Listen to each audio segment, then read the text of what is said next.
Amazon, Adidas, Ferrari, BMW, Nike mar walba aynu aragnaa loogooyinka shirkadaha caanka ah, laakiin kama fikirno macnahooda iyo waxay u taagan yihiin. Ma taqaanaa sababta shirkadda Apple loogadeeda tufaaxa ay u tahay mid dhinac ka go'an? Maxay u taagan yihiin kalarada shirkadda baabuurta ee BMW? Maanta waxaynu ka hadlaynaa loogooyinka ugu caansan ee shirkadaha caalamka ah, waxay u taagan yihiin iyo sida ay ku yimaadeen. balse marka hore intaynu muuqaalka u wada galin waxaynu kaa codsanaynaa inaad like saarto videogan, sidoo kale subscribe channelka, hana hilmaamin inaad dambalaalka furato.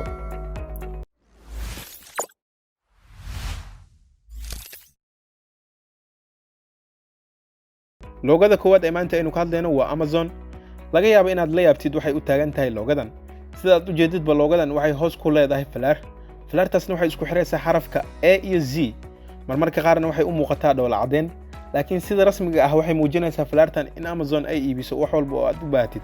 taasina waa sababta ay falaarta u tilmaamayso A to Z. si kastaba ahaatee loogadan sidan ma aysan ahayn waayadii hore. falaarta beddelkeedu waxay isticmaali jireen xariiqin caadi ah, laakiin markii ay bilaabeen inay waxyaalo badan iibiyaan ayay u beddeleen falaartan. loogada labaadna waa Ferrari. dadka badankood waxay moodaan in loogada Ferrari ay u taagan tahay awoodda faraska, laakiin taasi sax ma ahan. Enzo Ferrari oo ahay aasaasihii shirkaddan waxa uu sheegay in faraska khiyaaliga ee loogada ku dhex sawiran in markii hore ay ugu daabacneed duuliye Talyaani ah oo lagu magacaabi jiray Francesco Bracca. Enzo waxa uu la kulmay Francesco hooyadiis, taas oo ka codsatay inuu faraska ku sawiro baabuuradiisa si ay nasiib wacan ugu noqoto. Enzo waa uu aqbalay arrintii, waxa uuna loogadii ku soo kordhiyey background jaalo ah. loogada saddexaad waa Hyundai.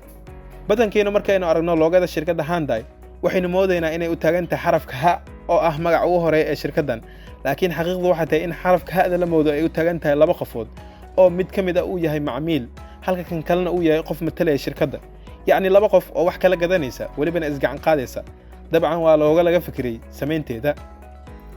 loogada afraad waa Adidas. dadka badankood waxay dhahaan magaca Adidas waxa uu taagan yahay All Day I Dream About Sport oo loola jeedo maalin walba waxaan ku riyoodaa sports, laakiin taasi sax ma ahan. waa been biyo kama dhibcaan ah. magaca Adidas waxaa laga soo gaabiyey aasaasihii shirkaddan oo lagu magacaabi jiray Adolf Dassler. shirkaddan loogadeeda dhowr jeer ayaa la beddelay, laakiin marnaba lama beddelin saddexda xariiqjimood ee mar walba la socota. loogada hadda ay isticmaalaanna waxay kor ku leedahay saddex xariiqjimood oo ka koraya qoraalka, taas oo ka dhigaysa sida buur oo kale. tanna waxay ka turjumaysaa caqabadaha ku horgudboon dhammaan dadka isboortiga iska dheela, yacni si ay si adag ugu shaqeeyaan si ay ugu gudbaan dhammaan caqabadahaas. loogada shanaad waa Apple. Rob Janoff oo ahaa ninkii sameeyey loogadan caanka ah ee shirkadda Apple ayaa mid ka mid ah waraysiyihiisa ku sheegay in markii uu loogadan sameynayay uu soo iibiyey tufaaxyo badan kadibna uu dhex dhigay baaquli, wuxuuna sawirayay ku dhawaad isbuuci si uu uga soo saaro loogo qurxoon. intii uu tijaabada ku jiro ayuu mid ka mid ah tufaaxyadii dhinac ka goostay, kadibna si lama filaan ayaa waxaa isku soo aaday ereyga bite oo micnihiisu yahay qaniinid ama goosasho, iyo ereyga kale ee bite oo ah erey kombiyuutar ah. wuxuuna ogaaday in labada erey ay isku dhawaaq yihiin bite iyo bite, sidaasna ayuu loogadan ku soo saaray. loogada lixaad waa BMW. waxaa jira khuraafaad badan oo la sheegay in loogadan ay u taagan tahay marooxada diyaaradda, laakiin taasi sax ma ahan. ereyga BMW waxa uu taagan yahay Bavarian Motor Walk. loogadan kalarkeeduna waxaa laga soo qaatay kalarka calanka gobolka Bavaria ee ku yaala Jarmalka. dabcan calanka gobolkan kalarkiisu waa buluug iyo caddaan. loogada toddobaad waa Continental. Continental waa shirkad soo saarta lugta baabuurta. waxay leedahay loogo labadeeda xaraf ugu horeeya ka tarjumaysa lugta baabuurta, maadaama ay shirkaddu soo saarto taayirada. loogada siddeedaad waa Vaio. labada xaraf ee ugu horeeya ee loogada shirkadda Vaio waxay u taagan yihiin hirka analoga. labada xaraf ee u dambeeyana waxay u taagan yihiin hal iyo eber oo ah binary-ga uu kombiyuutar ku shaqeeyo. dabcan shirkaddu waxay iibisaa kombiyuutaro iyo telefono, taasina waa sababta ay u doorteen loogadan. loogada sagaalaad waa Nike. mid ka mid ah loogooyinka ugu caansan welibana laga dhex aqoonsan karo dhammaan loogooyinka caalamka. waxaa sameeyey loogadan arday jaamacadeed, wuxuuna ku sameeyey lacag yar oo gaaraysa $35. saas ay tahayna mulkiilaha shirkaddan lagu magacaabo Phil Knight ma uusan ku faraxsanayn markii hore, laakiin loogadan iyo shirkaddu waxay soo saareen balaayiin dollar. waxaan filayaa inuu hadda ku faraxsan yahay. loogadan waxay u taagan tahay dhaqaaqa iyo xawaaraha.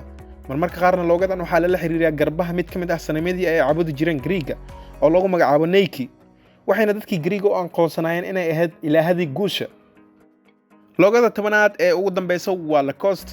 bartamihii 1923 René Lacoste oo ahaa ciyaaryahan Faransiis ah dheelana kubadda tenniska ayaa isaga oo maraya waddo uuna la socdo kabtankii kooxdiisa oo lagu magacaabi jiray Alan Moore ayaa waxay dukaan ka mid ah dukaamadii magaalada ku dhex arkeen jaakad ka samaysan maqaarkii xaaska Moore oo ahay kabtankii kooxda waxa uu Reign u ballan qaaday haddii uu badiyo kulanka soo socda inuu u iibin doono jaakadan.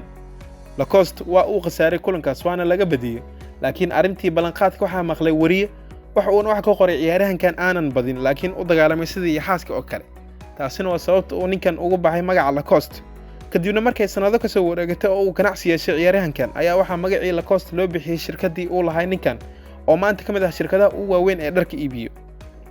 intaas ayaynu maanta kusoo keenna logooyinka caalamka. haddii aad garanayso logooyin kale oo aan halkan kusoo gudbin fadlan nala wadaag qaybta hoose ee commenteeda. sidoo kale haddii aad video ka heshay ha iloowin inaad like saarto. haddii aad weli nagu soo biirin waxaan rajeynayaa inaad nagu soo biirto. mahadsanid.